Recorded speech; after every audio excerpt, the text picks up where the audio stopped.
और breaking eight 10 की शुरुआत करेंगे एक अहम खबर के साथ। लद्दाख के एलजी बीडी मिश्रा ने निर्देश दिए हैं, सभी विभाग प्रमुखों को यह निर्देश दिया है, जनता की पहुंच से दूर ना रहें। अधिकारी सप्ताह में 3 दिन निर्धारित करें, जनता की शिकायतों को सुनें। बड़ी खबर आपको बता रहे हैं, जहां एलजी बीडी मिश्रा का यह बड़ा आदेश सामने आया है। सभी विभागों के प्रमुखों को यह निर्देश दिए हैं कि जितना संभव हो जनता के साथ टच में रहे। और सीधे रुक करेंगे हमारे सहयोगी मोरूप स्टेंजन का, लद्दाख से हमारे साथ सीधे जुड़ गए हैं। मोरूप, यहां पर सभी विभागों के प्रमुखों को एलजी ने निर्देश दिए हैं कि जितना हो सके जनता की समस्याओं को सुने, उनसे संवाद करें और हफ्ते में 3 दिन निर्धारित करने के आदेश यहां पर दिए गए हैं। इसको लेकर क्या कुछ अतिरिक्त जानकारी मिल पाई है मोरूप?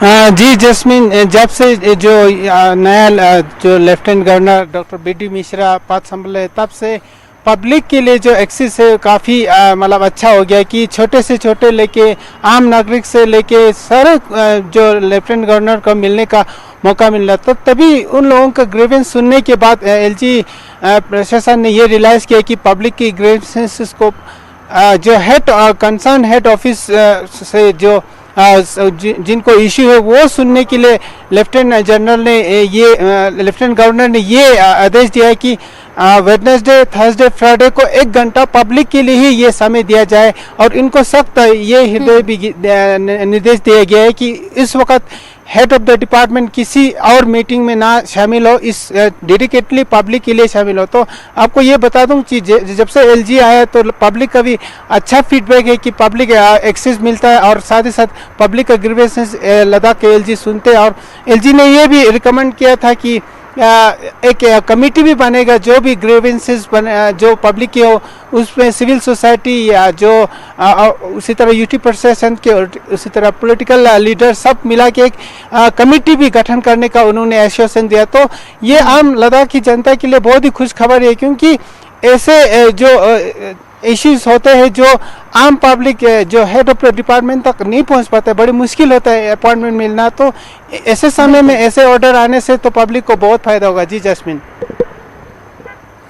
बिल्कुल मोरूप, हमने ब्यूरोक्रेसी में अक्सर ये देखा है कि अधिकारियों के साथ जनता डायरेक्ट संवाद इतनी आसानी से नहीं कर पाती है। और अब क्योंकि एलजी साहब ने जिस तरीके से ये आदेश जारी किए हैं, कितना लाभ इस आदेश का होता हुआ आपको नजर आ रहा है?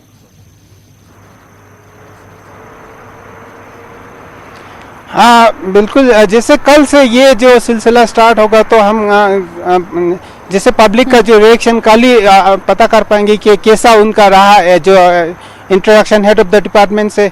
लेकिन आमतौर पर ये बता दूं कि जैसे एलजी ने यहाँ का पद संभाला तो उन्होंने शुरू में कहा कि I am here to serve the people of Ladakh. तो इससे लोगों में एक अच्छा मैसेज आता है। और ऐसे छोटे छोटे चीज़ों में जो एडमिनिस्ट्रेशन, जो गवर्नमेंट और पब्लिक के बीच में एक कॉन्फिडेंस बिल्डअप होता है कि उनके छोटे इशू को गवर्नमेंट तवज्जो दे रहा है, सुन रहा है, तो पब्लिक को बहुत अच्छा लगेगा। और हमें उम्मीद है कि इससे जो लद्दाख की डेवलपमेंट में और भी 4 चांद लग जाएगा। जी जैस्मिन। बिल्कुल बिल्कुल मोरूप, इसमें कोई दो राय नहीं है कि लद्दाख जैसे दुर्गम क्षेत्र को मुख्य धारा से जोड़ने के लिए एलजी का ये आदेश अपने आप में काफी महत्वपूर्ण साबित होगा। आपने कहा कि कल से ये सिलसिला शुरू होगा और जनता का रिएक्शन कल ही पता लग पाएगा। मोरूप, आप नजर बना के रखें। हमसे जुड़ने के लिए बहुत बहुत शुक्रिया। चलिए आगे बढ़ते हैं और जम्मू कश्मीर से एक और बड़ी खबर आपको देंगे, जहां 2 चोरों के खिलाफ मामला दर्ज किया गया है। बारामूला पुलिस ने यह मामला दर्ज किया है। चोरों को जेल भेज दिया गया है। कोट बलवाल जेल इन चोरों को भेजा है और चोरों के खिलाफ कई मामले दर्ज हैं और इन्हें गिरफ्तार किया गया है और इन्हें जेल भेज दिया गया है। तो बड़ी कार्रवाई यहां पर हुई है। 2 चोरों के खिलाफ मामला दर्ज हुआ है। बारामूला पुलिस ने मामला दर्ज कर चोरों को जेल भेजा है। कोट बलवाल जेल इन दोनों चोरों को भेज दिया गया है। और आपको ये बता दें कि पहले से ही इन दोनों चोरों पर कई मामले दर्ज हैं। चोरी की कई वारदातों को ये अंजाम दे चुके हैं और अब इन्हें धर दबोचा गया है और इन्हें कोट बलवाल के जेल में भेज दिया गया है।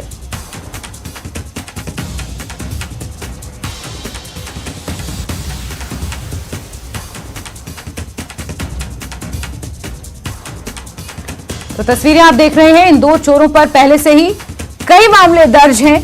जम्मू कश्मीर पुलिस ने ये बड़ी कार्रवाई की है। 2 कुख्यात चोरों को यहां पर धर दबोचा है। कोट बलवल के जेल में इन्हें भेज दिया है। पहले से ही इन दो चोरों पर कई मामले दर्ज हैं और इसी लिहाज से ये कहा जा रहा है कि बारामूला पुलिस को ये बड़ी सफलता हाथ लगी है।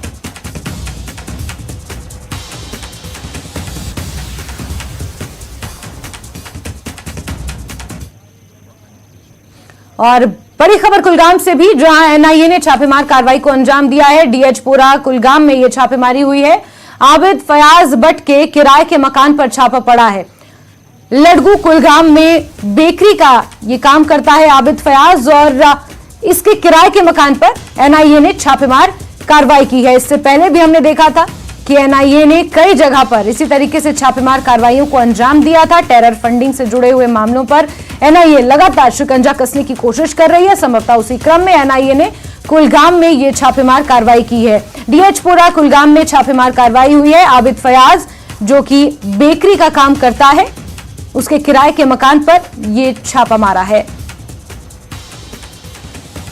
तो लगातार एनआईए एक्शन मोड में है और जहूर हमारे सहयोगी ज्यादा जानकारियों के साथ कुलगाम से जुड़ गए हैं। जहूर, इस छापेमार कार्रवाई को लेकर क्या कुछ जानकारियां हासिल कर पाए हैं?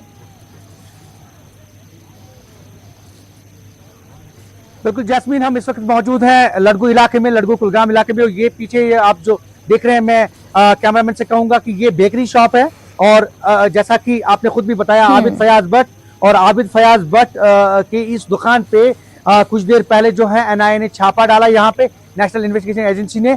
और हम आपको बताया कि ये छापामार कार्रवाई जो है अभी भी जारी है और यहाँ से जो है एनआईए की टीम दूसरी जगह पे अभी जो है वो छापा डालने की कोशिश में मसरूफ है।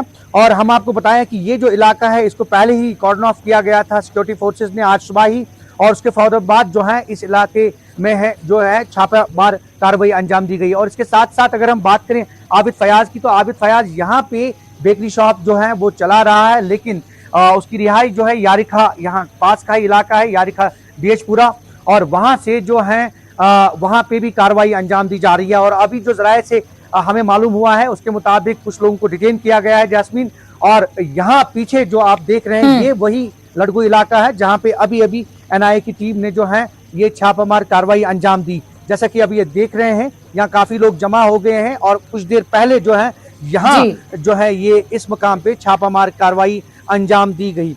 और जास्मीन, मैं आपको बताऊं कि इससे पहले भी अनंतनाग में भी छापामार कार्रवाई अंजाम दी गई एनआईए की जानिब से। और कुल मिलाकर आज दिन भर ये जो एनआईए रेड्स हैं ये जारी हैं और अभी एनआईए की टीम्स जो हैं वो और मुख्तलिफ मकामात की तरफ जो है वो चली गई हैं, छापे डाल रहे हैं। और जैसा कि मैंने बताया आपको कि जो आबिद फयाज हैं वो यहाँ पे दुकान चला रहा है और यहाँ उसकी दुकान पे बेकरी शॉप पे सुबह छापा मार के यहाँ से एनआईए टीम जो है दूसरी तरफ रवाना हो गई। जबकि जरूर आपसे ये समझना चाहेंगे कि ये छापेमार कार्रवाई कहीं से इनपुट मिला था उसके आधार पर की गई या फिर टेरर फंडिंग से जुड़े हुए मामले में की गई, या फिर मुख्य कॉज क्या रहा कि जिस वजह से एनआईए ये छापेमार कार्रवाई कर रही है आज सुबह से?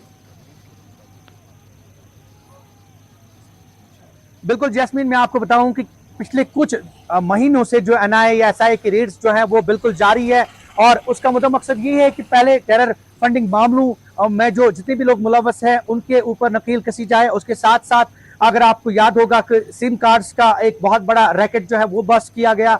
उसके साथ साथ नार्को ड्रग्स और उसके साथ साथ जो है और भी जो मुख्तलिफ कार्रवाइयाँ जो है एनआईए या एसआईए या एसयू की टीम जो है वो इस तरह की कार्रवाइयाँ जो है अंजाम दे रही हैं। लेकिन जहां तक इन केसेस का ताल्लुक है तो या तो फिर टेरर फंडिंग मामले या फिर जो नार्को ड्रग्स हैं या और जो सिम कार्ड्स, जैसे कि मैंने पहले भी बताया आपको कि इससे पहले भी कुलगाम में कई मकामात पे छापे डाले गए जहां पे जो है सिम कार्ड रैकेट्स जो है वो जो है बस्ट किया गया। तो कुल मिलाकर ये अभी बाद में देखना है कि जो एनआईए की जो प्रेस रिलीज है जो बाद में ठीक है जहूर, क्योंकि कार्रवाई अभी भी जारी है, आप नजर बना के रखें। जहूर, आपसे जुड़ेंगे, इस पर हम अपडेट्स लेते रहेंगे। फिलहाल के लिए आपका बहुत बहुत शुक्रिया। चलिए आगे बढ़ते हुए पुंछ से भी आपको बड़ी खबर देंगे, जहां गांव खनेतन में एनआईए ने छापेमार कार्रवाई की है। एक महिला से पूछताछ के लिए उसे थाने भी लाया गया है। तो बड़ी खबर आपको बता रहे हैं, जहां एक तरफ कुलगाम में छापेमार कार्रवाई हो रही है एनआईए की। वहीं पुंछ से भी बड़ी खबर है, जहां गांव खनेतर में एनआईए ने छापेमार कार्रवाई की है। साथ ही एक महिला को डिटेन किया है, पूछताछ के लिए उसे हिरासत में लिया है। इससे पहले अनंतनाग में इसी तरीके से छापेमार कार्रवाइयों को एनआईए ने अंजाम दिया था और आज एक बार फिर से पुंछ में ये छापेमार कार्रवाई हो रही है। एनआईए इस छापेमार कार्रवाई को अंजाम दे रही है। पुंछ का ये वही इलाका है जहां पर 2 हफ्ते पहले सेना की गाड़ी पर आतंकवादियों ने हमला कर दिया था, वहां पर आगजनी की थी। और पुंछ से ही आपको बड़ी खबर दे रहे हैं, जहां के खनेतर गांव में एनआईए ने छापेमार कार्रवाई को अंजाम दिया है। पुंछ के पूरे इलाके में सर्च ऑपरेशन भी जारी है। कई जांच एजेंसियां संयुक्त तौर पर सर्च ऑपरेशन में जुटी हुई हैं। और इसी बीच बड़ी खबर पुंछ से मिल रही है, जहां छापेमार कार्रवाई खनेतर गांव में एनआईए ने की है। साथ ही एक महिला को भी पूछताछ के लिए थाने लाया गया है। तस्वीरें भी हम आपको उस वक्त दिखा रहे हैं जब महिला को थाने लाया गया पूछताछ के लिए। और छापेमार कार्रवाई एनआईए की लगातार जारी है। टेरर फंडिंग से जुड़े हुए मामले, नार्को टेररिज्म से जुड़े हुए मामले, इससे पहले सिम कार्ड का एक रैकेट बस्ट किया गया था अनंतनाग में। इस तरीके के कई ऐसे मामले हैं जिनके मद्देनजर एनआईए एक्शन मोड में नजर आ रही है और एक के बाद एक कई जगह पर छापेमार कार्रवाइयों को अंजाम दिया जा रहा है। उसी क्रम में पुंछ से आपको ये बड़ी खबर दे रहे हैं, जहां एनआईए ने छापेमार कार्रवाई की है। साथ ही बड़ी खबर यह भी है कि एक महिला को पूछताछ के लिए डिटेन किया गया है।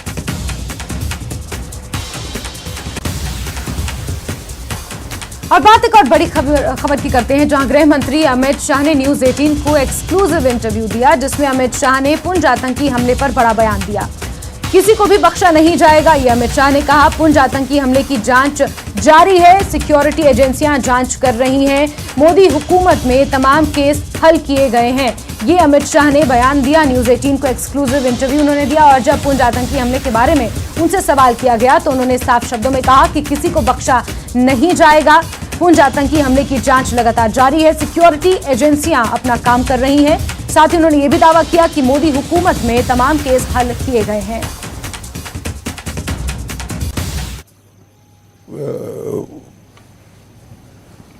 पुंछ की घटना को हमने बहुत सीरियसली लिया है, हमारी सारी एजेंसियां इसके पीछे लगी है।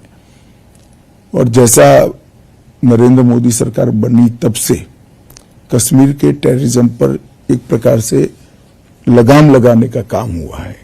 आज पूरा देश में हमारी विरोधी भी ये स्वीकार करना पड़ेगा कि कश्मीर के अंदर टेररिज्म लगभग बहुत कम हो गया है।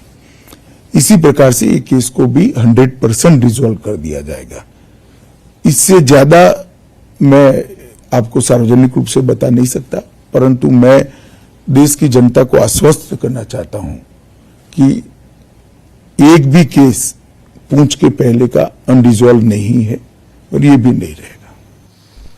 और खबरों का सिलसिला लगातार जारी रहेगा, लेकिन यहां वक्त एक छोटे से ब्रेक का।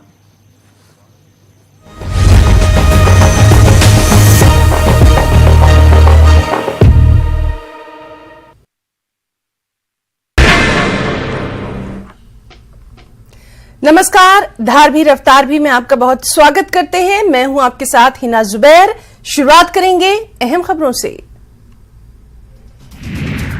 डेमोक्रेटिक प्रोग्रेसिव आजाद पार्टी के रियासती सेक्रेटरी महबूब मुस्तफा भट्ट ने पार्टी से दिया इस्तीफा। कई सीनियर लीडरान के साथ हुए मुस्ताफी। गुलाम नबी आजाद के भतीजे हैं मुस्तफा भट्ट। अलहदगी पसंद लीडर नईम अहमद खान की जमानत अर्जी की एनआईए ने की मुखालिफत। एनआईए ने दिल्ली हाई कोर्ट में की मुखालिफत। अदालत 3 मई को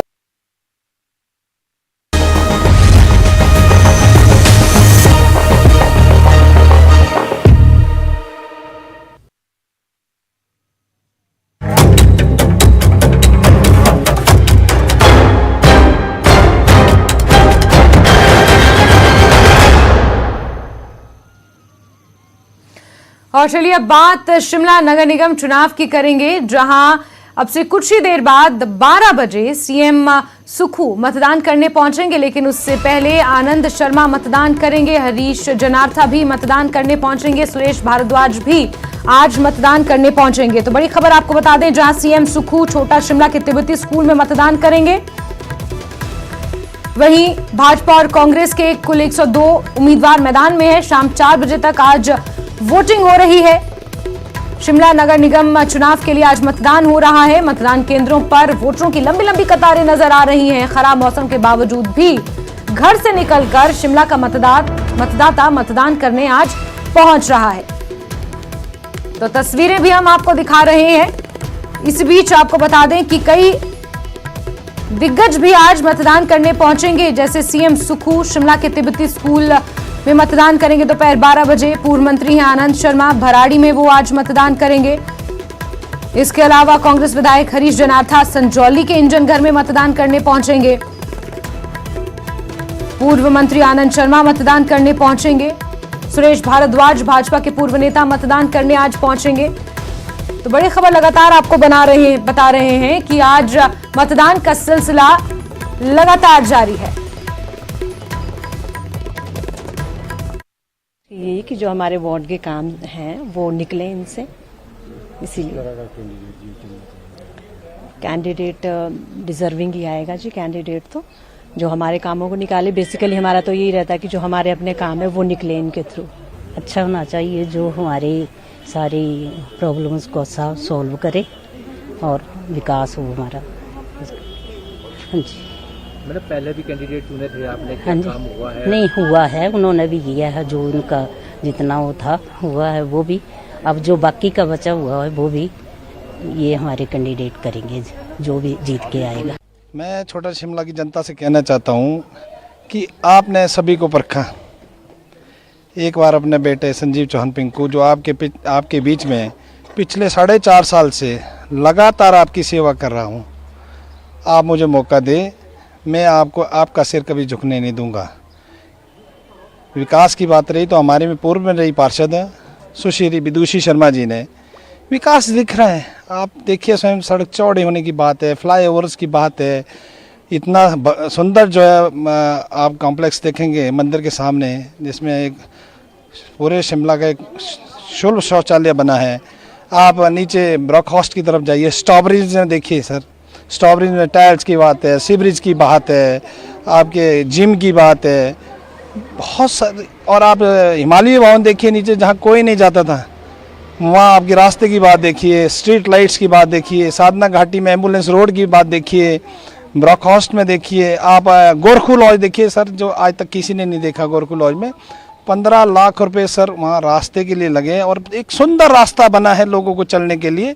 लोग देखते हैं, लोग विकास को देखते हैं, जानते हैं। लोगों को आज बताना नहीं पड़ता है, लोग स्वयं जानते हैं कि विकास कौन कर सकता है। ये भारतीय जनता पार्टी की सरकार में जो हमारे पूर्व में मंत्री रहे, स्मार्ट सिटी का जो प्रोजेक्ट है वो पूरे शिमला में देखिए आप, चारों तरफ घूम के देखिए, सड़कों का जाल जो है चौड़ा हो गया। और कुछ मतदाता ऐसे भी हैं जो शिमला नगर निगम चुनाव में पहली बार अपने मताधिकार का इस्तेमाल कर रहे हैं। उनका क्या कुछ कहना है, आपको सुनवाते हैं। यही है कि फर्स्ट टाइम वोट किया है, कि बहुत सारी होप्स होती है जो पूरी होनी चाहिए, और हम यूथ की तो बहुत सारी होती है। लाइक जैसे कि यूनिवर्सिटी टाइम जैसे पेपर होते हैं, तो ये इतनी लेट रिजल्ट निकालते हैं कि बच्चे का अगला ईयर भी खराब ही हो जाता है अगर वो फेल हो जाता है। तो एक तो ये है कि इन्हें जल्दी रिजल्ट निकाल देना चाहिए।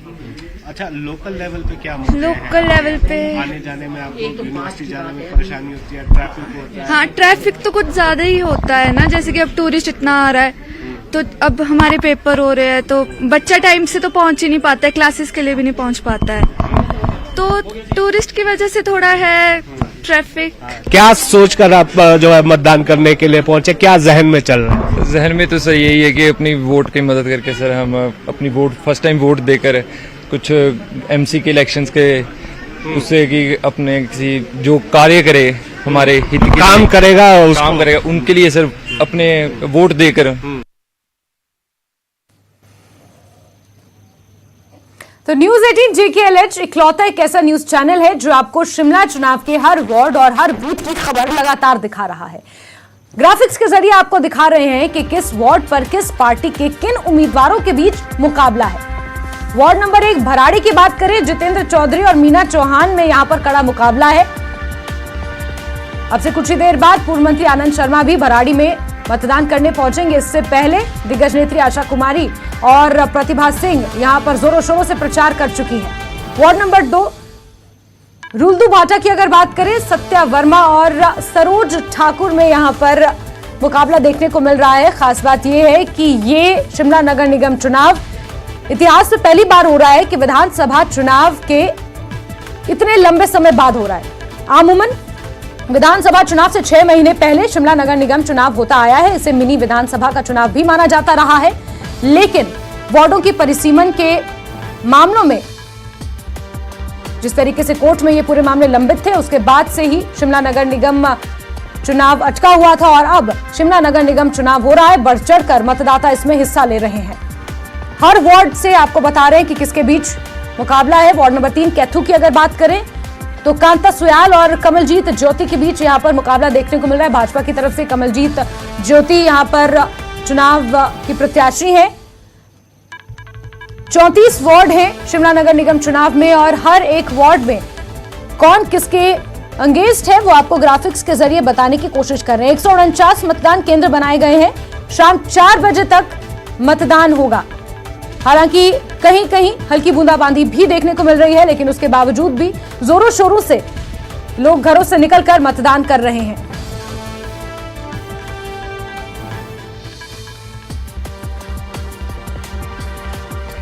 वार्ड नंबर 4 की बात करें, अन्ना डेल, उर्मिला कश्यप और सपना कश्यप के बीच यहां पर जमकर मुकाबला देखने को मिल रहा है।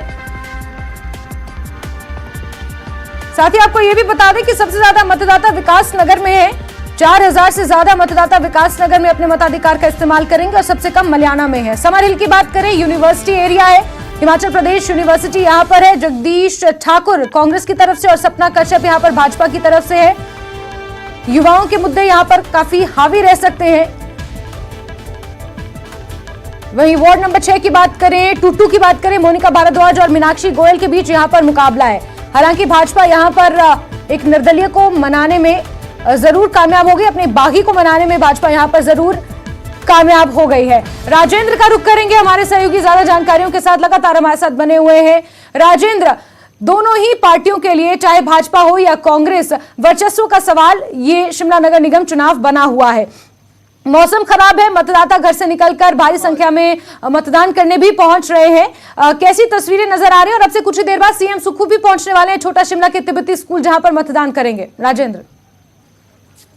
बिल्कुल जैस्मिन, और इस वक्त हमारे साथ मौजूद हैं शिमला शहर के पहले मेयर नगर निगम के। इनसे हम बात करेंगे अब क्या इश्यूज आपके उस समय थे और अब कितना बदलता हुआ आप देख रहे हैं इन सारी चीजों को। देखिए, इश्यूज तो तकरीबन वही रहते हैं कि शहर का जो है विकास हो, सफाई व्यवस्था अच्छी हो, जल वितरण जो है वो अच्छा हो, हर व्यक्ति को जो है साफ पानी मिले, और उसके साथ जो स्ट्रीट लाइट्स हैं और सड़कें हैं और गार्बेज का जो डिस्पोजल है, वो समस्या तो वही है।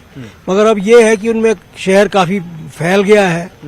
जब मैं 1986 में पहला मेयर बना था तो मूलभूत सुविधाओं की ही जो है काफ़ी कमी थी, और उसके बाद काफ़ी काम जो है कांग्रेस पार्टी की जो नगर निगम पहली बार आई थी उन्होंने किया, और उसके बाद लगातार यहाँ पर 26 साल जो है नगर निगम पर कांग्रेस का ही कब्जा रहा 2012 तक। 2012 में लोगों ने सीपीएम को वोट दिया उनके बहकावे में आकर, मगर विकास नहीं हुआ। और पिछली बार जो है 2017 में पहली बार भारतीय जनता पार्टी जो है सत्ता में आई नगर निगम में, और जो आशाएं थी इनसे, क्योंकि सरकार भी इनकी थी प्रदेश में, किंतु जो विकास होना चाहिए था वो नहीं हो पाया। रोकना चाहूंगा आपको, हल क्या है दिक्कतों का, क्योंकि हमने देखा ट्रैफिक की समस्या लगातार वैसी की वैसी है, पानी की दिक्कत शिमला में होती है, साफ सफाई की व्यवस्था, ये दिक्कतें हैं जो आपके समय से तब से लेकर अब तक चली आ रही है। कैसे इनको सॉल्व किया जा सकता है? देखिए, अब वो तो ऐसा है, अगर स्मार्ट सिटी में डीकंजेशन पर काम करते, जल व्यवस्था तो जो है जब कांग्रेस की गवर्नमेंट थी तो वर्ल्ड बैंक से जो टाई अप किया गया था, और आज वो जो प्रोजेक्ट है वो अब धरातल पर उतर रहा है, और जल्दी मैं समझता हूँ 2025 तक जो है उसका काम पूरा हो जाएगा, जो सतलुज से पानी लाने का। और जब वो पानी आ जाएगा तो हमारे पास जो है 24 घंटे यहाँ की जनता को पानी देने के लिए उपलब्ध होगा। और जैसे माननीय मुख्यमंत्री जी ने भी कहा है कि हम जो है आधुनिक तकनीक से उसको साफ बनाएंगे, अल्ट्रा वायलेट रेज के जरिए, जो कि एक लेटेस्ट टेक्नोलॉजी है, तो उसके जरिए सब स्वच्छ पानी भी मिलेगा। उसके साथ ही साथ हमारे समय में जो है, क्योंकि घरों से जो कूड़ा उठाने की जो व्यवस्था थी उसको सुचारू रूप से चलाने के लिए हमने सैब सोसाइटी का एक गठन किया था। तो वो जो सोसाइटी है वो भी अब काम अच्छा कर रही है और उसके थ्रू ही जो है हर एक घर से जो है कूड़ा उठ रहा है। उसके लिए थोड़े चार्जेस रखे हैं, वो तो आजकल जरूरी है क्योंकि जो भी आप सेवा लेंगे उसके लिए आपको शुल्क तो देना ही पड़ेगा। तो वो भी जो है अच्छा काम उसमें हो रहा है। और उसके साथ ही साथ जो आपने कहा डीकंजेशन जो है वो भी बहुत जरूरी है। तो डीकंजेशन की भी योजना हमारी सरकार के टाइम में बनी थी, किंतु इन्होंने पिछले 5 साल में वो काम नहीं किया। तो जैसे माननीय मुख्यमंत्री जी भी कह चुके हैं कि यहाँ से हम जो है सब्जी मंडी, अनाज मंडी और जो टिम्बर मार्केट है इसको बाईपास पर ले जाएंगे और इस तरह जो है समस्या का हल होगा। बिल्कुल। कुछ मतदाता भी यहाँ मौजूद हैं, इनसे भी बात करने की कोशिश करेंगे। क्या देखते हैं आप, क्या इश्यूज बढ़े हैं इस बार? सर इस बार जो इश्यूज है, पिछले 26 सालों जब कांग्रेस की नगर निगम में सत्ता थी, हमारे मेयर साहब, हमारे अरस और सूजी मेयर थे, उन्होंने उस टाइम में बहुत समय का अच्छा काम किया। अभी क्या लग रहा है आपको? अब तो इन 5 सालों में देखो बोले विकास हुआ, क्या विकास हुआ? ये सारा लोहे का जाल बिछा दिए है। ऊपर छोटा शिमला से लोग यहाँ से उतरते थे, सारे छोटे शिमला के लोगों की दुकानदारी खराब करती हो, यहाँ से उठा के नीचे विकास नगर की तरफ इन्होंने सब कर दिए। इस तरह का विकास मायना नहीं रखता। आपके क्या इश्यूज हैं? जो नई नगर निगम आएगी उससे क्या उम्मीद आप रखते हैं? नई निगम से तो बहुत बड़े इश्यूज कोई नहीं है। नई निगम तो अच्छा काम करेगी। अब देखो जी, 2007 में प्रलोकवासी जेपी नेगी जी थे, वो फॉरेन गए थे, उसके बाद बड़ा भारी पैसा आया था। वो बेचारे, उनकी आत्मा को शांति मिले, उन्होंने बड़ा काम किया। यूडी में रहे, यूडी में उसमें जेपी नेगी ने as additional chief secretary UD थे वो, पर लेकिन उन्होंने बड़ा काम किया। वो विदेशों में गए और आपने देखा होगा, एक बार आपकी न्यूज लगी थी कि कृष्ण कपूर जी थे यूडी मिनिस्टर और जेपी नेगी को फॉरेन कंट्री ने बुला लिया और कपूर जी वहाँ एयरपोर्ट पे रह गए थे। तो बड़ी दिक्कत क्या लगती है आपको? बड़ी दिक्कत यहाँ ट्रैफिक की है। बाकी तो काम तो होते ही रहते हैं। हम तो सरकारी कॉलोनियों में रहते हैं, लेकिन काम सरकारी कॉलोनी में भी होते रहते हैं। तो लेकिन पीछे कोई अच्छे काम नहीं हुए। जैस्मीन, तो लगातार यहाँ पर मतदाता आ रहे हैं और बारिश अब क्योंकि शुरू हो चुकी है, थोड़ी हल्की बारिश थोड़ा तेज होना शुरू हो गई है, तो ऐसे में अब दिक्कतें जरूर मतदाताओं को होगी, क्योंकि जहाँ कतारें लगी हैं और अगर व्यवस्था नहीं है तो फिर दिक्कत शुरू हो जाती है। लेकिन नगर निगम के चुनाव इस बार खास मायने भी रखते हैं, क्योंकि कुछ ऐसा ही है। दोपहर ढलते यहाँ पर और ज्यादा बारिश तेज हो जाती है। इस लिहाज से ये सुबह का ही वक्त है जब घर से मतदाता निकलकर ज्यादा से ज्यादा मतदान करने पहुंच रहे हैं। और राजेंद्र, जिस मतदान केंद्र पर आप इस वक्त मौजूद हैं, वहीं छोटा शिमला में तिब्बती स्कूल में सीएम सुखू भी मतदान करने पहुंचेंगे। सीएम सुखू हालांकि लोअर हिमाचल से हैं, हमीरपुर से हैं, लेकिन शिमला से उनका बहुत गहरा नाता है। यहीं पर पढ़ाई लिखाई उन्होंने की है, 10 साल यहां से निर्वाचित पार्षद भी वो रहे हैं। इस लिहाज से क्या ये माना जाए कि कांग्रेस जिस डबल इंजन सरकार का दावा आज तक भाजपा करती आई है, अब उसी डबल इंजन का दावा कांग्रेस पार्टी कर रही है और जीत की हैट्रिक लगाने की बात जो कांग्रेस पार्टी कर रही है, क्योंकि जो उपचुनाव हुए उसमें भी कांग्रेस ने 4 सीटें हासिल की, फिर विधानसभा में भी कांग्रेस ने सरकार बनाई और अब नगर निगम चुनाव को लेकर भी कांग्रेस काफी कॉन्फिडेंट नजर आ रही है। राजेंद्र, जैस्मीन, 12 साढ़े 12 बजे के करीब मुख्यमंत्री के यहाँ पहुंचने की उम्मीद है। उससे पहले पूर्व मंत्री सुरेश भारद्वाज के यहाँ पहुंचने की उम्मीद है। हालांकि एक राउंड वो मार कर गए हैं, व्यवस्थाओं का हर बूथ पर जाकर जायजा वो ले रहे हैं, जहां जहां वो अपनी जिम्मेदारी निभा रहे हैं। और पूरे शहर की हम अगर बात करें तो 93,000 के करीब मतदाता यहाँ पर मतदान करेंगे और 102 प्रत्याशी हैं जिनके भाग्य का फैसला आज होने वाला है। और अब इस बीच में 102 प्रत्याशियों में 53 महिलाएं हैं। ये बड़ी बात है। महिलाओं की भागीदारी नगर निगम चुनावों में काफी अहम हो रही है, बढ़ रही है, बढ़ चढ़ कर भागीदारी। हालांकि कुछ एक सीटें आरक्षित भी हैं। 53 महिलाएं इस बार चुनावी मैदान में उतरी हैं और लगभग सभी राजनीतिक दलों की हम बात करें, कांग्रेस की तरफ से भी सभी बूथों, सभी 34 सीटों पर प्रत्याशी उतारे गए हैं। भाजपा की तरफ से भी 21 सीटों पर आम आदमी पार्टी लड़ रही है। इसके अलावा 9 इंडिपेंडेंट भी चुनावी मैदान में है।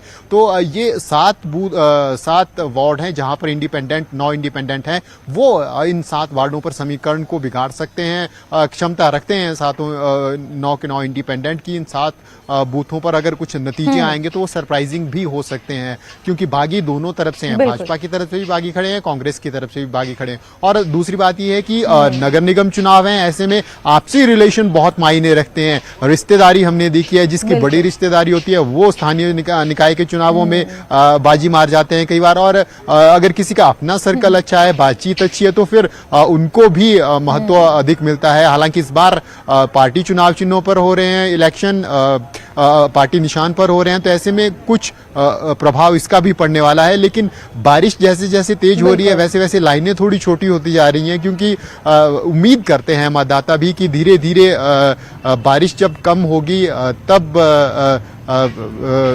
मतदान के लिए आगे जाएंगे और तभी मतदान करेंगे। अब हम देख सकते हैं अभी कुछ यहाँ पर छोटी छोटी लाइन यहाँ पर लगी हुई है और मतदाता यहाँ पर खड़े हुए हैं। बात करने की कोशिश करेंगे कुछ लोगों से। क्या देखते हैं आप इस बार नगर निगम के चुनावों में, क्या बड़े इशू आपको लग रहे हैं? देखिए, इस बार नगर निगम चुनाव में, वैसे हिमाचल प्रदेश का ट्रेंड है कि हिमाचल प्रदेश में विकासात्मक एक विचारधारा है, चाहे युवा हों, बहनें हों, बुजुर्ग हों, भाई हों, सभी इस चीज को देखते हैं कि विकास जो करेगा वोट उसको पड़ेगा। ठीक है, शिमला की समस्याओं को कैसे देखते हैं इस बार? क्या इश्यूज हो सकते हैं जिनको अगर जो अगला नगर निगम आएगा वो एड्रेस करे? शिमला में नगर निगम चुनाव में बिजली, पानी, सड़क, रोजगार, ये यहाँ की ज्वलंत मुद्दे हैं नगर निगम शिमला के। तो नगर निगम शिमला चुनाव में आप देखते हैं कि स्मार्ट सिटी से जो पैसा आता है और हिमाचल प्रदेश में उसे यहाँ शिमला शहर में विकास के रूप में लगाते हैं, यूज होता है। आप देख रहे हैं कि पिछली सरकार हो या अभी की सरकार, हमारे जो अभी श्री सुखविंदर सिंह सुक्खू जी की सरकार है और हिमाचल यहाँ शिमला शहर के वर्तमान में हरीश जनार्था जी MLA हैं, तो स्मार्ट सिटी का जो कार्य पीछे बीजेपी ने किया है उसे और डबल करने की कोशिश करेंगे। और स्मार्ट सिटी के बिल्कुल जी राजेंद्र से जो विकास होता है शिमला शहर में, और हुआ भी, आप देख रहे हैं गली गली रोड चौड़े हुए हैं, एम्बुलेंसेज रोड बने हैं, रेन शेल्टर्स बने हैं और वॉकवे बिल्कुल राजेंद्र, तो लोग यही उम्मीद जता रहे हैं कि पूर्व की भाजपा सरकार ने शिमला नगर निगम के वार्डों में जिस तरीके से काम किया है और आगे जो भी नगर निगम चुनकर आता है, किसी भी पार्टी का आता है, वो इन विकास के कामों को आगे लेकर जाए, और इसी को जहन में रखते हुए मतदाता आज मताधिकार का इस्तेमाल कर रहा है। राजेंद्र, आप लगातार हमारे साथ बने रहिए और पल पल की अपडेट्स हम आपसे लेते रहेंगे, लेकिन यहाँ वक्त एक छोटे से ब्रेक का है और इस बड़ी खबर पर लगातार हमारी नजर बनी हुई है। आप बने रहिए न्यूज 18 JKLH के साथ।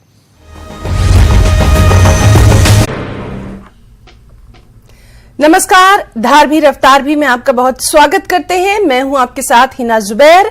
शुरुआत करेंगे अहम खबरों से। डेमोक्रेटिक प्रोग्रेसिव आजाद पार्टी के रियासती सेक्रेटरी महबूब मुस्तफा भट्ट ने पार्टी से दिया इस्तीफा। कई सीनियर लीडरान के साथ हुए मुस्ताफी। गुलाम नबी आजाद के भतीजे हैं मुस्तफा भट्ट।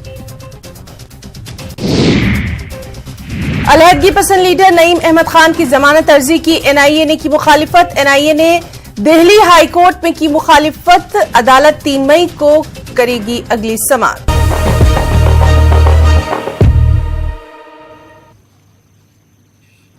तो ब्रेक के बाद एक बार फिर से आपका स्वागत है। हम बात कर रहे हैं शिमला नगर निगम चुनावों में हो रहे मतदान की। 34 वार्डों के लिए मतदान हो रहा है, जिसमें 149 मतदान केंद्र बनाए गए हैं और हर एक मतदान की तस्वीर, हर एक मतदान की बड़ी खबर हम आपको बताएंगे। हर एक मतदान केंद्र पर किस तरीके से लंबी लंबी कतारें मतदाताओं की देखने को मिल रही है, उससे जुड़ी हुई हर जानकारी हम आपको देंगे।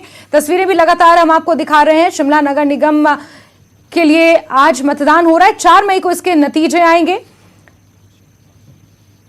90,920 मतदाता आज अपने मताधिकार का इस्तेमाल करेंगे। शाम 4 बजे तक ये वोटिंग जारी रहेगी और सीधे रुख करेंगे हमारे सहयोगी राजेंद्र का, लगातार हमारे साथ जुड़े हुए हैं। राजेंद्र, मतदाताओं से भी आप बात कर रहे हैं, तस्वीरें भी आप लगातार दिखा रहे हैं, लेकिन इस बार का जो शिमला नगर निगम चुनाव है वो अपने आप में काफी महत्वपूर्ण माना जा रहा है। भाजपा के लिए भी एक ये वर्चस्व की लड़ाई के समान है और सीएम सुक्खू के लिए उनकी लोकप्रियता और किस तरीके से जनता ने उनकी सरकार पर विश्वास किया है, उसकी एक लड़ाई के रूप में भी इसे देखा जा रहा है। राजेंद्र, क्या कुछ तस्वीरें आप इस मतदान केंद्र से दिखा रहे हैं? और ये वीआईपी मतदान केंद्र इसलिए भी है क्योंकि सीएम सुक्खू यहां पहुंचने वाले हैं मतदान करने।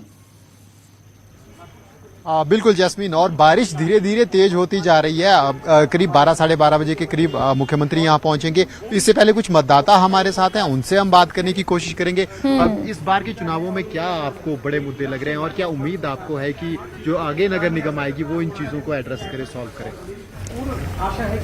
इस चुनाव में हमें जो अपना प्रत्याशी लाना है वो ऐसा प्रत्याशी होना चाहिए जो कि नगर निगम शिमला के दायरे में जो भी अपने शहर आते हैं उसमें अच्छा काम करें।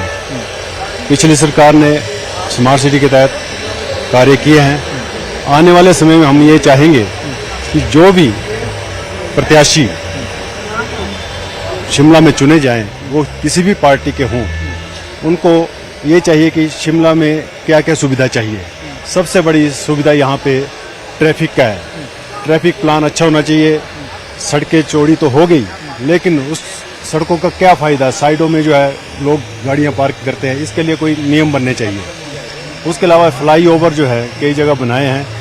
कई जगह जो है हम चाहते हैं, जैसे छोटा शिमला वार्ड है, यहाँ आशियाना चौक है, यहाँ पे इतना क्राउडेड रहता है शाम सवेरे और दिन के समय में, बच्चे स्कूल से आते हैं। एक फ्लाईओवर ऐसा बने जो कि जहाँ सद्भावना चौक है वहाँ से ऊपर होते हुए एक उतरे वहाँ पे अपना माल रोड को जो सड़क जाता है शील्ड रोड पे, और एक सेक्टर की तरफ कुछ ऐसे प्लान होने। ट्रैफिक व्यवस्था को लेकर हाँ दुरुस्त होनी चाहिए। आप क्या कहेंगे, क्या बड़े इश्यूज आपको लग रहे हैं? मेन इशू तो यहाँ ट्रैफिक का ही है ज्यादातर। बाकी काम तो हुए हैं, ऐसा नहीं बोल सकते कि काम नहीं हुआ है। स्मार्ट सिटी में काम हुए हैं। कुछ ऐसे है जो ये जो हमारी ट्रैफिक है इसकी प्रॉब्लम सॉर्ट आउट नहीं हो पा रही है। जो हमारा छोटा शिमला वार्ड है इसमें हमारे को जो चौक मेन चौक है हमारा ऊपर, वहाँ से एक फ्लाईओवर चाहिए मेन माल रोड के लिए। उसमें क्या होगा कि काफ़ी जो हमारा ट्रैफिक है वो पैदल चलने वालों को ईजी हो जाएगा और ट्रैफिक का बहुत ज़्यादा कंट्रोल हो जाएगा। बिल्कुल जैस्मीन, तो मुद्दे लगातार स्थानीय हैं, लोकल स्तर के मुद्दे यहाँ पर हैं। ट्रैफिक की व्यवस्था हो, चाहे पानी की स्वच्छ पानी की व्यवस्था हो, क्योंकि इस बार तो शायद लग रहा है कि पानी की दिक्कत ज्यादा नहीं हो पाएगी क्योंकि बारिशें अभी भी जारी है और मई महीना शुरू हो गया है। लेकिन साफ सफाई की सवाल है, इसके अलावा ट्रैफिक की व्यवस्था जैसे कि स्थानीय लोग बोल ही रहे हैं, और छोटी छोटी परेशानियां, छोटी छोटी दिक्कतें मतदाताओं की है जिनको लेकर वो इस बार मतदान कर रहे हैं। और राजनीतिक दलों का आपने जिक्र किया था, तो जरूर दोनों भाजपा और कांग्रेस दोनों के लिए ही अहम ये चुनाव हो गए हैं, क्योंकि अब इन चुनावों के तुरंत बाद लोकसभा चुनाव आने वाले हैं। इसी बीच हिमाचल प्रदेश में कोई चुनाव नहीं है, तो उस लिहाज से हर राजनीतिक दल चाहेगा कि वो एक पॉजिटिव नोट के साथ लोकसभा चुनावों में जाए। इसके अलावा कांग्रेस का हम जिक्र करें तो हाल ही में विधानसभा चुनाव जीते हैं, तो एक मौका रहता है राजनीतिक दल के लिए, जो सत्तारूढ़ राजनीतिक दल है उनके लिए, कि वो एक अपनी छाप और एक स्टैंप के रूप में भी इसको प्रयोग कर सकते हैं कि 4 महीने का बेहतरीन काम रहा है प्रेजेंट गवर्नमेंट का, जिसको लेकर मतदाताओं ने अपना समर्थन दिया है, अपनी राय व्यक्त की है। और विपक्षी दल चाहेगा, भाजपा चाहेगी कि अगर भाजपा नगर निगम चुनावों में जीती है तो फिर प्रदेश सरकार के खिलाफ नाराजगी के रूप में इसको इस्तेमाल करेगी और लोकसभा चुनावों में इसको भुनाने की कोशिश भी की जाएगी। तो दोनों ही राजनीतिक दलों के लिए अहम ये चुनाव हो जाते हैं। आम आदमी पार्टी की हम बात करें, पहली बार इतनी बड़ी संख्या में 21 प्रत्याशी अपने नगर निगम शिमला के चुनावों में उन्होंने उतारे हैं। कोशिश करेंगे कि अपना खाता शिमला में खोल सके, हिमाचल प्रदेश में खोल सके, इस लिहाज से उनकी तरफ से कोशिश रहेगी। और जरूर सीपीआईएम की तरफ से इस बार हालांकि केवल 4 प्रत्याशी चुनावी मैदान में उतारे गए हैं, लेकिन मौका ढूंढ रहे हैं। जब हमने उनसे बात की थी कि अगर कहीं क्लोज कॉन्टेस्ट रहता है भाजपा और कांग्रेस के बीच में, तो ऐसे में अगर उनके प्रत्याशी जीत कर आते हैं तो फिर अहम भूमिका रह जाती है नगर निगम के गठन को लेकर।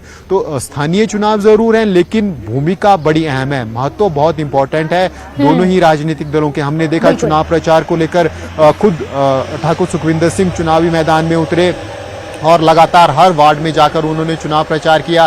इसके अलावा सांसद भाजपा की तरफ से केंद्रीय मंत्री अनुराग ठाकुर चुनावी मैदान में उतरे, नेता प्रतिपक्ष जयराम ठाकुर चुनावी मैदान में उतरे और वार्ड वार्ड जाकर कोशिश की गई इन तमाम नेताओं की तरफ से कि एक एक मतदाता को से बात की जा सके, एक एक मतदाता बिल्कुल राजेंद्र, हमने देखा किस तरीके से नुक्कड़ सभाएं हुई, किस तरीके से प्रेस कॉन्फ्रेंसेस का सिलसिला रहा और विधानसभा चुनावों के दौरान जिस तरीके से कांग्रेस को लेकर खबरें गुटबाजी की आ रही थी, इस बार शिमला नगर निगम चुनाव में एकजुट होकर कांग्रेस पार्टी ने कैंपेन किया, ये भी हमने देखा। तो वहीं भाजपा ने कहीं ना कहीं अपने केंद्रीय नेतृत्व का भी इस्तेमाल किया, प्रधानमंत्री नरेंद्र मोदी के चेहरे का इस्तेमाल किया।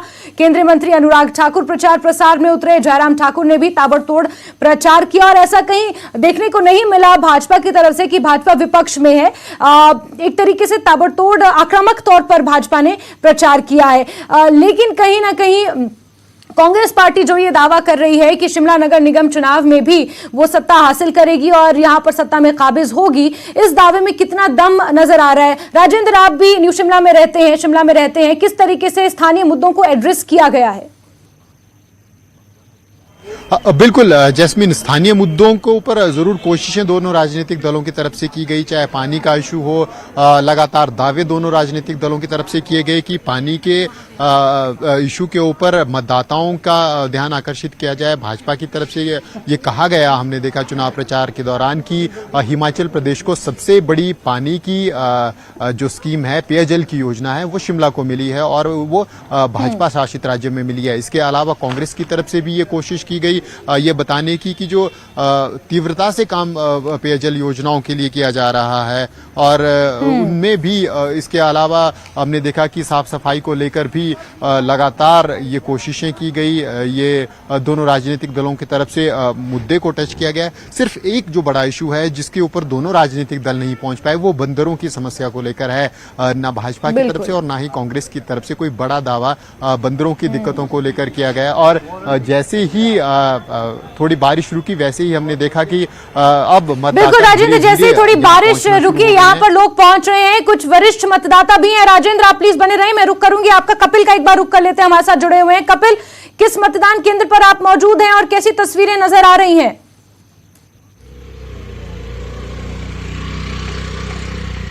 जैस्मिन, मैं इस वक्त विकास नगर के माध्यमिक पाठशाला में उपस्थित हूं और यहाँ पर 3 बूथ है जहां पर जो है वोटिंग चल रही है और सुबह से ही लोगों में काफी उत्साह वोटिंग को लेकर नजर आ रहा है। खासकर जो युवा है वो काफी मतदान केंद्र में पहुंच रहे हैं और जो बुजुर्ग है वो काफी संख्या में यहाँ पर मतदान केंद्र में पहुंच रहे हैं और लगातार ये तस्वीरें हमारे पीछे है जहां पर ये मतदान केंद्र है और लोग काफी संख्या में यहाँ पर लगातार पहुंच रहे हैं और सुबह से ही भीड़ यहाँ पर देखी जा रही है क्योंकि खासकर जो युवा है पहली बार वोट कर रहे हैं और ये नगर निगम के चुनाव है। इससे पहले जिस तरीके से विधानसभा के चुनाव थे उस समय भी यहाँ पर काफी भीड़ देखी गई थी और अब भी जो यहाँ पर काफी संख्या में जो मतदाता है वो पहुंच रहे हैं और ये विकास नगर के जो यहाँ पर 3 बूथ है यहाँ पर जो वोटिंग हो रही है और लगातार सुबह से यहाँ पर भीड़ नजर आ रही है।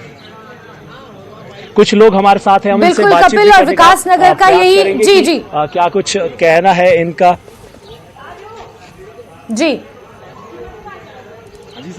आपसे जानना चाहेंगे सर, क्या नाम है आपका? मैं संजीव जी। तो आपसे ये जानना चाहेंगे कि किस तरीके से यहाँ पर आप वोट डालने आज पहुंचे हैं और कैसा महसूस कर रहे हैं? तो बहुत बढ़िया है, काफी सुबह से लोगों का यहाँ पर रश लगा है, लोग आ रहे हैं, वोट डाल रहे हैं और जो विकास नगर में वोट डाल रहा है वो बदलाव के लिए वोट डाल रहा है। बदलाव के लिए वोट डाल रहा है, तो क्या चाह रहे हैं आपकी किस तरीके की व्यवस्था होनी चाहिए एमसी में, किस तरीके के लोग जो चुनकर आने चाहिए? जी बिल्कुल, देखो इस बार जो विकास नगर का चुनाव हो रहा है वो पार्टी पर बिल्कुल नहीं हो रहा है, तो कैंडिडेट को देख के वोट कर रहे हैं, कैंडिडेट को देखकर। तो यहाँ पर अगर बात करें तो कांग्रेस बीजेपी के अलावा आजाद उम्मीदवार भी है, तो किस तरीके से आप देख रहे हैं इस बार? जी बिल्कुल, लोगों ने पूरा अपना मत बना लिया है कि इस बार वो बदलाव लाएंगे विकास नगर में और जो डेवलपमेंट है, लोगों का सिर्फ डेवलपमेंट की तरफ फोकस है कि डेवलपमेंट की तरफ वो वोट करेंगे और पार्टी से हटकर वोट करेंगे। जो कैंडिडेट कैपेबल होगा, लोगों का ये मानना है कि चारों कैंडिडेट से जो भी कैपेबल कैंडिडेट उनको लगेगा वो कैंडिडेट को वोट करेंगे। जी, आपने कहा विकास को लेकर, तो क्या इससे पहले जो पार्षद थे क्या विकास नहीं हुआ है इस वार्ड जी में? नहीं, विकास हुआ है, लेकिन ऐसा है कि विकास जो लोगों का मानना है, वो लोग कहते हैं कि विकास कुछ पर्टिकुलर जगह पर ही हुआ, कहीं कहीं लोग इलाके छूट गए हैं, तो लोगों में रोष है और लोग इस बार बदलाव चाह रहे हैं। जी, तो आपको पूरी उम्मीद है कि इस बार बदलाव होने वाला है इस वार्ड में? जी बिल्कुल, इस वार्ड में बदलाव होगा। जी, तो जैस्मिन देखिए जिस तरीके से यहाँ पर लोग पहुंच रहे हैं, यही कहना है कि इस बार जो है बदलाव की तरफ जो है वोट डालने वाले हैं। पिछले जो यहाँ से पार्षद चुनकर आए थे उनके कार्यों से संतुष्ट नहीं है, कहीं कहीं जगह ऐसी है जहाँ पर विकास नहीं हो पाया है, ये यहाँ पर लोगों का कहना है। बिल्कुल कपिल, और विकास नगर वही वार्ड है जहां पर वोटरों की संख्या भी सबसे ज्यादा है। 4161 वोटर्स यहां पर है और शायद यही कारण है कि विकास नगर में 3-3 मतदान केंद्र बनाए गए हैं। कपिल, अगर संभव हो ज्यादा लोगों से पूछें कि विकास नगर के मुद्दे क्या हैं, विकास नगर की जनता को क्या कुछ चाहिए, क्या एक्सपेक्ट कर रही है? जी, हमारे साथ कुछ और लोग हैं, हम इनसे जानने का प्रयास करेंगे। सर, आप जी, आपसे जानना चाहेंगे सर, किस तरीके से जो है कौन कौन से मुद्दे हैं विकास नगर के जिन पर जो है इस बार वोट डालने जा रहे हैं? देखिए, ऐसे है कि पिछली बार जो है बीजेपी की एमसी थी यहाँ पर, लेकिन काम जो अब नगण्य हुए हैं और 34 वार्ड हैं इसमें, तो मुझे लगता है जो हाल यहाँ पर है वही हाल पूरी कमेटी में है। तो लोग बड़े निराश हैं और बदलाव चाहते हैं, और लोग ये चाहते हैं कि कांग्रेस की सरकार बनी है, सुख की सरकार बनी है, सुखों की सरकार बनी है और व्यवस्था परिवर्तन है, तो सरकार के साथ ही लोग जाना चाहेंगे, ताकि जो बहुत से काम है एमसी में, बहुत से ऐसे काम होते हैं जो हिमाचल सरकार से होते हैं, तो लोग ये आस लगा के बैठे हुए हैं कि कांग्रेस की एमसी बनाते हैं, कांग्रेस का मेयर बनाते हैं, और उसके बाद हमारे जो काम वो सुचारू रूप से चलेंगे। जो यहाँ पर काफ़ी सारे पेंडिंग काम है, पार्किंग के पेंडिंग काम है, या सड़कों की हालत आप देख लो, जो ये सारे बहुत सारे ऐसे काम हैं, जो सड़क, बिजली, पानी की जो जरूरी सुविधा है, पानी जो आपका पानी नहीं आता है, इलेक्शन चला हुआ है लेकिन फिर भी पानी है नहीं, अभी कल और परसों हमारे पानी नहीं आया था यहाँ पर, तो इस तरह से काफी सारे मुद्दे हैं जिन पर सरकार पिछली बीजेपी सरकार से नाराज है, एमसी से नाराज है। बिल्कुल कपिल, न्यू शिमला और विकास नगर की जनता का पानी का मुद्दा एक बहुत बड़ा है और सालों से ये पानी की समस्या यहाँ पर जस की तस बनी हुई है। कपिल, लगातार आप नजर बना के रखें, विकास नगर में मतदान चल रहा है, 3 जगह मतदान केंद्र बनाए गए हैं जहां पर मतदान हो रहा है। कपिल, आपसे जुड़ेंगे, जानकारियां लेते रहेंगे। फिलहाल के लिए आपका बहुत बहुत शुक्रिया। तो शिमला के 34 वार्डों के लिए मतदान जारी है, शाम 4 बजे तक ये मतदान चलेगा। लगातार इस बड़ी खबर पर हमारी नजर बनी हुई है। वक्त एक छोटे से ब्रेक का है, जल्द हाजिर होंगे।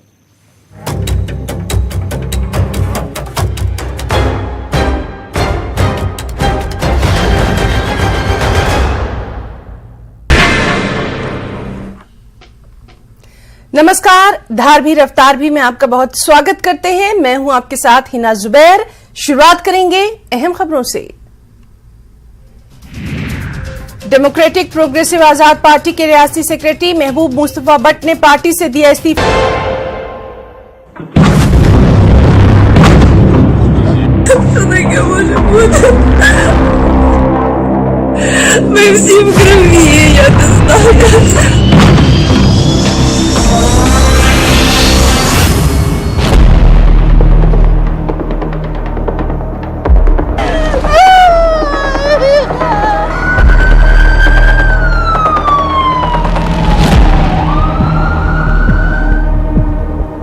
जब यूक्रेन के शहर में ये बहुमंजिला इमारत आग के शोलों से घिरी हुई थी, जब रूस की मिसाइल यूक्रेन पर ताबड़तोड़ तरीके से बरस रही थी, जब लोगों को बचाने के लिए ये फायरमैन जान की बाजी लगा रहे थे, तब पुतिन की फौज काला सागर में 20 से भी ज्यादा मिसाइलों को लॉन्च कर रही थी। किसी के टारगेट पर राजधानी कीव थी तो कोई किसी और शहर में इन मिसाइलों से कयामत बरसा रहा था। पुतिन ने 27 अप्रैल की रात में जो हमला किया है वो बता रहा है कि रूस ने यूक्रेन में आग उगलने वाला एक नया कैलेंडर तैयार किया है। सवाल है कि जब ये हो रहा था तब पुतिन कहां थे? और ब्रेक के बाद आपका एक बार फिर से स्वागत है। हम बात कर रहे हैं शिमला नगर निगम चुनाव की, जिसको लेकर मतदान लगातार जारी है। सुबह 8 बजे से ही मतदान की प्रक्रिया शुरू हो गई है। लॉ एंड ऑर्डर की स्थिति को बरकरार रखते हुए मतदान हो रहा है और शाम 4 बजे तक ये मतदान चलेगा। न्यूज़ 18 जेके अलर्ट शिमला के हर एक वार्ड से आपको तस्वीरें दिखा रहा है, हर एक वार्ड की जानकारी आपको दे रहा है और हर एक वार्ड में किसके बीच कितना कड़ा मुकाबला है, इस बारे में भी आपको जानकारियां दे रहे हैं। 149 मतदान केंद्र बने हुए हैं। लगातार हमारे सहयोगी हमारे साथ जुड़े हैं। 102 उम्मीदवार मैदान में है और शाम 4 बजे तक ये मतदान की प्रक्रिया जारी रहेगी। कई वीआईपी मतदान केंद्र भी बनाए गए हैं, जहां पर पूर्व नेता, कैबिनेट मंत्री और सीएम सुखू मतदान करने पहुंचेंगे। इसके अलावा 10 अति संवेदनशील और 40 संवेदनशील मतदान केंद्र हैं, जिसकी वेबकास्टिंग भी की जा रही है। शिमला में हालांकि मौसम खराब है, कहीं हल्की बूंदाबांदी भी हो रही है, लेकिन इसके बावजूद भी लोग घरों से बाहर निकल रहे हैं और अपने मताधिकार का इस्तेमाल बढ़ चढ़कर कर रहे हैं। और हमारे सहयोगी रणबीर हमारे साथ संजौली से जुड़ गए हैं। रणबीर, संजौली शिमला का संभवतः सबसे क्राउडेड एरिया माना जाता है और यहाँ की जनसंख्या भी काफी ज्यादा है। संजौली के किस मतदान केंद्र पर आप मौजूद हैं और कौन से ऐसे मुद्दे हैं संजौली की जनता के? एक तो मैं भी जानती हूँ पार्किंग की समस्या।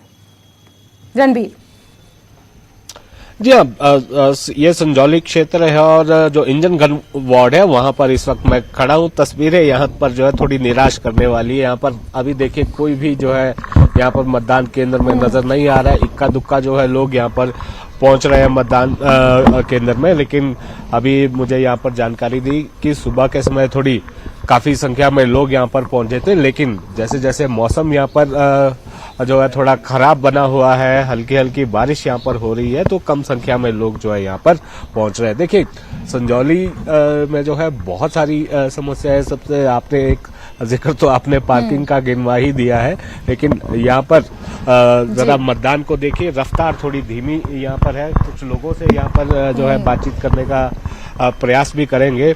जो लोग हमें यहाँ पर नजर आ रहे हैं उनसे जानने का प्रयास करेंगे कि आखिर क्यों ये थोड़ा धीमा जो है यहाँ पर ये मतदान चल रहा है।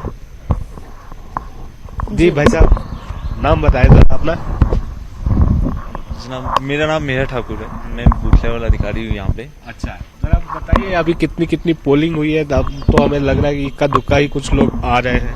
पोलिंग सर अभी 15% हुई है, क्योंकि अभी हमारे 70 वोट पड़े हैं। मेरे पास 474 टोटल वोटर है और उसमें से सिर्फ अभी 70 पड़े हैं। और सुबह के टाइम तो थोड़ा सा रश था, लेकिन अभी बहुत कम मात्रा में लोग आ रहे हैं। बारिश भी हो रही है तो उसकी वजह से। हाँ जी, हाँ जी, हाँ जी।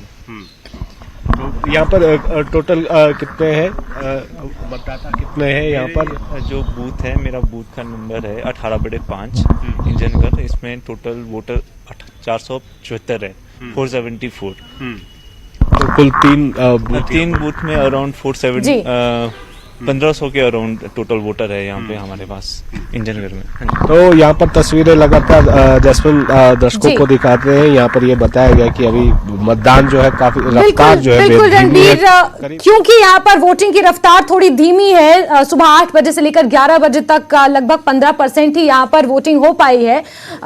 लेकिन इस बीच रणबीर, हम ये भी बात कर लेते हैं कि स्थानीय मुद्दों को किस तरीके से शिमला नगर निगम चुनाव के प्रचार में इस बार एड्रेस किया गया है। जोरों शोरों से नुक्कड़ सभाएं हुई और प्रेस कॉन्फ्रेंसेस भी हुई, जिसमें हमने देखा कि किस तरीके से वार पलटवार का सिलसिला रहा, एक दूसरे पर आरोप लगाए गए। लेकिन मुख्य पार्टियां जो कंपटीशन में है वो भाजपा और कांग्रेस ही नजर आ रही हैं। स्थानीय मुद्दों के ऊपर ये चुनाव लड़ा जाता है। कांग्रेस ने जहां स्थानीय मुद्दों का जिक्र किया भी, वहीं भाजपा के ऊपर ये आरोप लग रहे हैं कि केंद्र की योजनाओं को प्रधानमंत्री नरेंद्र मोदी के चेहरे पर अनुराग ठाकुर को मैदान में लाकर नगर निगम का चुनाव लड़वाया जा रहा है।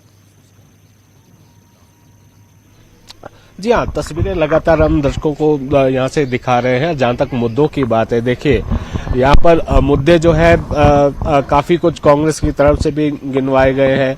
भाजपा का घोषणा पत्र भी आप देखिए, काफी वायदे भी जो है यहाँ पर भाजपा ने किए हैं, लेकिन यहाँ पर बड़ी बात यह है कि भाजपा पिछले 5 साल में जो है यहाँ निगम की सत्ता पर काबिज थी, तो जाहिर सी बात है कि सवाल उन्हीं से ज्यादा होंगे। वो अपने काम यहाँ पर गिनवाते हुए नजर भी आए। जयराम ठाकुर को हमने देखा कि स्मार्ट सिटी को सबसे आगे जो है यहाँ पर रखा गया, उसके तहत स्मार्ट सिटी के तहत जितने काम हुए हैं उनको यहाँ पर गिनवाया गया और तमाम कोशिशें यहाँ पर हुई और ये भी बताया गया कि किस तरह से पहले शिमला का नक्शा हुआ करता था उसको किस तरह से बदला गया। अब कांग्रेस की तरफ से काउंटर इसमें किया गया कि यहाँ पर स्मार्ट सिटी के नाम पर केवल जो है बातें भाजपा की तरफ से कही। इस तरह जो आरोप प्रत्यारोप का दौर है वो खूब चला है, लेकिन यहाँ की जो जनता है वो समझदार है। अब देखना होगा कि किसकी तरफ जो है जनता का झुकाव रहने वाला है, लेकिन यहाँ पर मतदाता जो है इक्का दुक्का और जो है थोड़ा बढ़ते हुए नजर आ रहे हैं। हाँ, यहाँ पर देखिए चुनाव प्रचार किस तरह से हुआ है जैस्मिन, वो हमने देखा कि तमाम बड़े चेहरे चाहे वो भाजपा के हो कांग्रेस के हो, हालांकि सारे जो है हिमाचल के ही जो तमाम बड़े नेता थे वो यहाँ पर प्रचार में नजर आए। स्ट्रेटेजी इस बार ये देखा गया कि मुख्यमंत्री किस तरह से यहाँ पर सब जगह लगभग करीब सभी वार्डों में जो है मुख्यमंत्री ने प्रचार यहाँ पर किया है। जिन वार्ड में वो जा नहीं पाए वहाँ पर जो 7 लगते वार्ड के जो प्रत्याशी थे, जी हाँ, और ये जैस्मिन ये ऐसा भी इसलिए भी है क्योंकि जो रोड्स यहाँ पर बने हैं, एम्बुलेंस रोड बिल्कुल बने हैं। बिल्कुल रणबीर, मैं आपको रोकना चाहूंगी, राजेंद्र का एक बार रुक कर लेते हैं। राजेंद्र भी हमारे साथ जुड़े हुए हैं। राजेंद्र, क्या तस्वीरें दिखा रहे हैं? हुआ है यहाँ पर नगर निगम के चुनाव हो रहे हैं, आज पोलिंग हो रही है, अभी मौसम भी लगभग ठीक है, इसलिए काफी उत्साह लोगों में दिख रहा है और निश्चित रूप से जो है वो भारतीय जनता पार्टी जीतने वाली है। 4 तारीख को नगर निगम भारतीय जनता पार्टी का होगा। अब इस बार भाजपा के विधायकों के वोट नहीं बने हैं, यहाँ पे सुखविंदर सिंह सुक्खू मतदान कर रहे आ रहे हैं और इसके अलावा कांग्रेस के भी काफी विधायक आ रहे हैं। रिप्रेजेंटेशन ऑफ पीपल्स एक्ट के मुताबिक विधायकों के वोट जिस स्थान से वो चुनकर के आते हैं वहीं बने होते हैं, इसलिए दूसरे स्थान पर जो है वो चुनाव नहीं हो सकता है। किसी भी स्थान पर जो है वोट तब बन सकता है if he resides in that place ordinarily for 6 months। तो जिसने भी वोट बनाया है, ठाकुर जयराम जी का भी बना था, मैंने कटवाया उनका कि भी वोट यहां पर नहीं डाला जा सकता।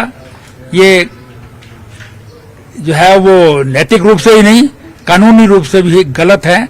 अगर किसी भी विधायक का वोट यहां पर शिमला के विधायक को छोड़ करके बनता है तो वो उचित नहीं है। लोकसभा में जाते हैं लोग, राज्यसभा में जाते हैं, वोट दिल्ली में बनना चाहिए, लेकिन 6 साल तक जहां पर आप चुनकर के गए हैं जहां से वहीं वोट रहता है, वो कट भी नहीं सकता है उस पीरियड में।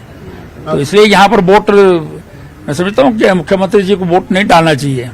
नहीं, अगर मतदान करते हैं तो फिर कोर्ट का रुख करेगी भाजपा। देखिए वो तो अलग बात है, क्या होता है वो कानून के हिसाब से जो है, लेकिन एक वोट पर जो है हम जाएं या ना जाएं, लेकिन नैतिक रूप से और कानूनी रूप से जो है उनको नहीं आना चाहिए।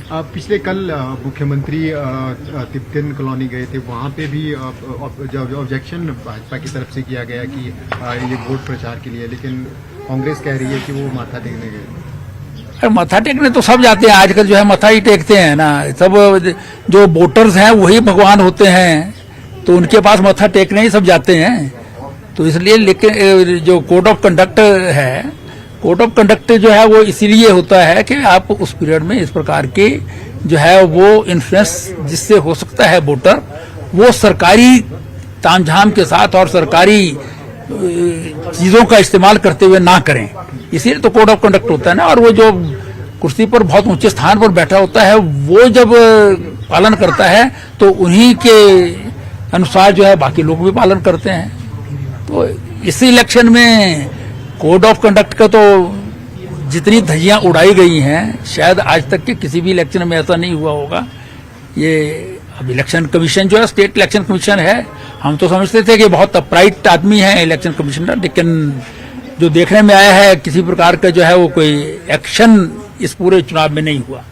अब सरकार कांग्रेस की है, एंटी इनकम्बेंसी क्योंकि पुराना। नमस्कार, धार भी रफ्तार भी